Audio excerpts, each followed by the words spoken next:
Hello everyone, welcome to my channel SW Metro official channel. Finally, Kody and Robyn Brown are broke and homeless, and the reality of their financial downfall has shaken the sister wives' world to its core, because for years the Brown family lived under the illusion that they could juggle multiple households, dozens of kids, expensive properties, and never-ending drama without paying the ultimate price. But now that Kody has lost the support of Mary, Janelle, and Christine, and Robyn is left as the last wife standing, the empire they once imagined has crumbled, leaving them with no way to financially support Robyn's kids, no house to call their own, and no way to keep up appearances for the cameras. And what makes this collapse so ironic is that Robyn once entered the marriage promising that she would bring stability, loyalty, and even financial strength to the Brown family, but instead, her arrival marked the beginning of the end, as her presence not only caused a rift between the original wives but also led to reckless spending, questionable property decisions at Coyote Pass, and a sense of entitlement that left the family strapped for cash, while Kody, stubborn and determined to live a polygamous dream that was no longer sustainable, ignored every warning sign until it was too late, and now, stripped of assets, burdened with debt, and alienated from his older children, he faces the reality that he can't even provide for Robyn's children from her first marriage, Dayton, Aurora, and Brianna, let alone his biological kids. And this is devastating for Robyn, who always believed that marrying Kody meant she was giving her kids a better life, more security, and a father figure who would care for them, but now she has to face the fact that her gamble not only failed but also left her and her children worse off than before, because while she once enjoyed living in a lavish Flagstaff mansion with expensive decor and all the trappings of wealth, she now finds herself staring at foreclosure notices, unpaid bills, and the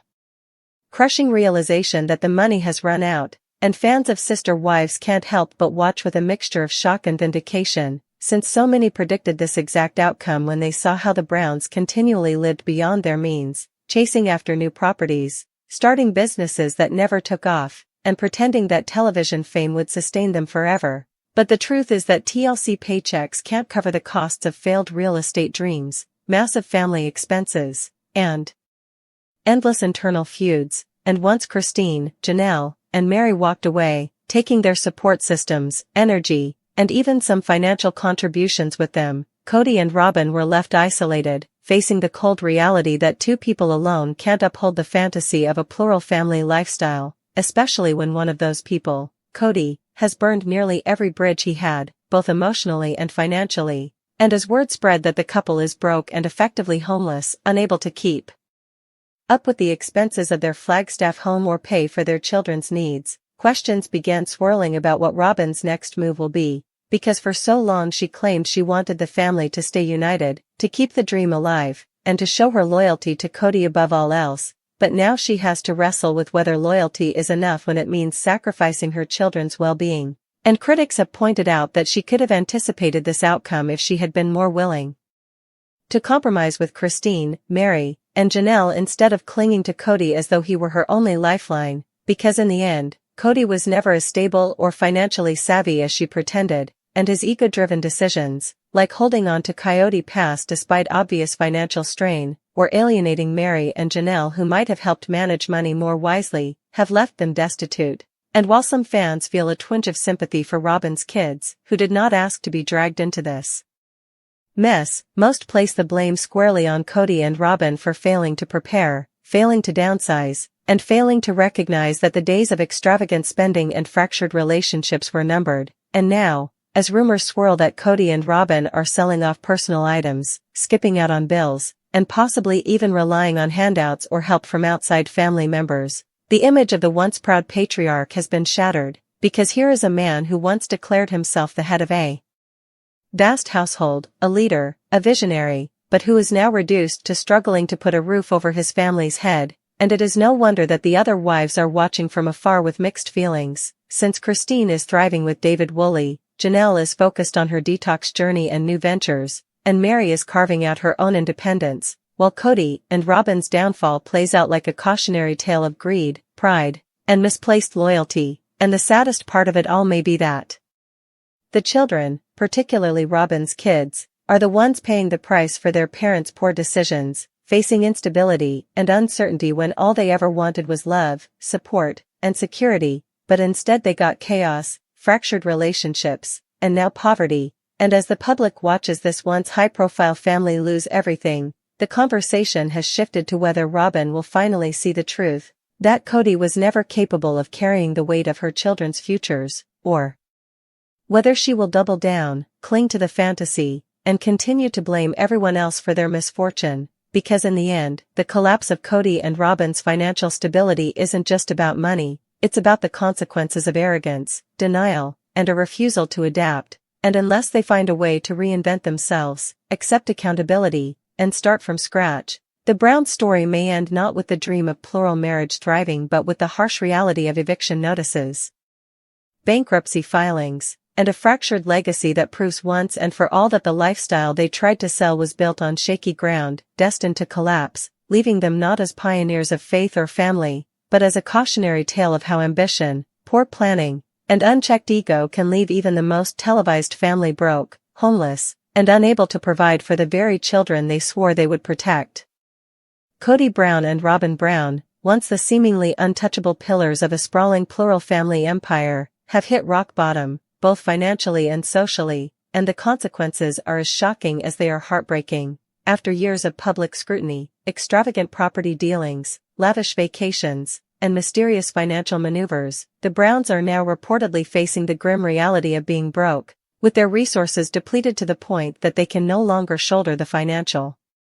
responsibility of supporting Robyn's children, a situation that has ignited waves of discussion among fans, critics, and casual viewers alike, all of whom have long followed the dramatic ebb and flow of this controversial family's fortunes and misfortunes, and now watch with a mix of disbelief and schadenfreude as Kody's financial empire crumbles under what insiders speculate to be a combination of poor investment decisions, excessive spending, legal entanglements, and the inevitable complications that come with managing multiple households under one roof, where competing needs, emotional pressures, and personal ambitions collide in ways that are difficult for even the most adept family managers to control, leading many to question whether Kody and Robyn's downfall was inevitable or if it could have been prevented with better foresight, careful financial planning, or simply by acknowledging the unsustainable nature of their lifestyle, which at its peak seemed to defy the laws of economics as much as it did conventional family dynamics, because while viewers were captivated by the spectacle of dozens of children, multiple homes, and a husband juggling several marriages, few truly appreciated the logistical and financial toll that such a life entails, and now, as bankruptcy rumors swirl and social media teems with speculation about their living situation, the reality of homelessness has entered the narrative, a stark contrast to the curated images of prosperity,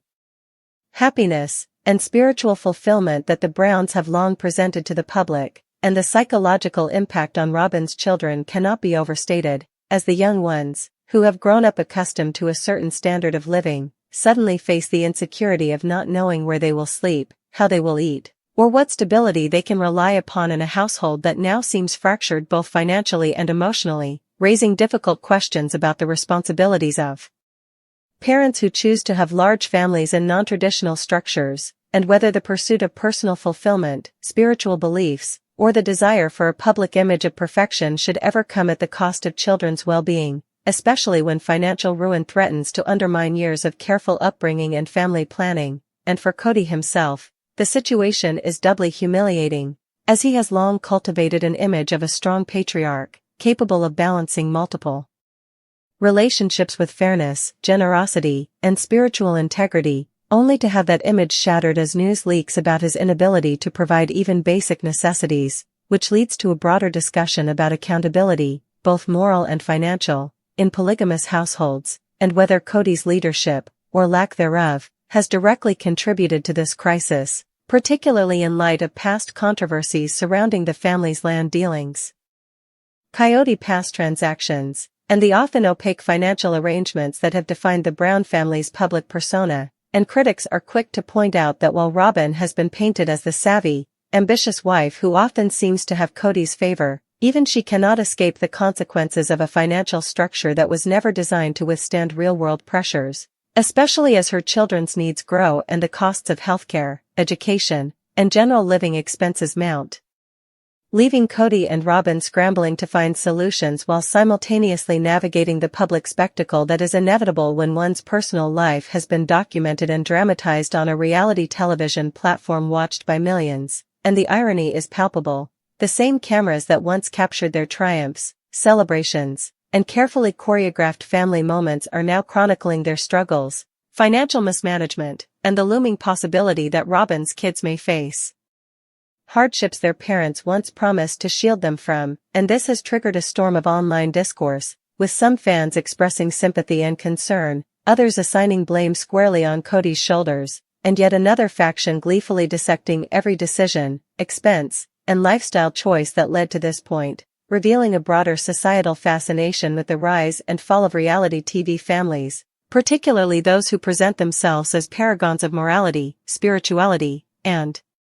domestic success, because in the case of Kody and Robyn, the dissonance between their public image and private reality has never been starker, with financial collapse serving as a brutal and inescapable reminder that appearances, no matter how meticulously curated, cannot substitute for sound management, prudent decision-making, or the basic necessities of life. And as the Browns reportedly struggle to figure out where to live, how to budget, and how to continue supporting Robyn's children,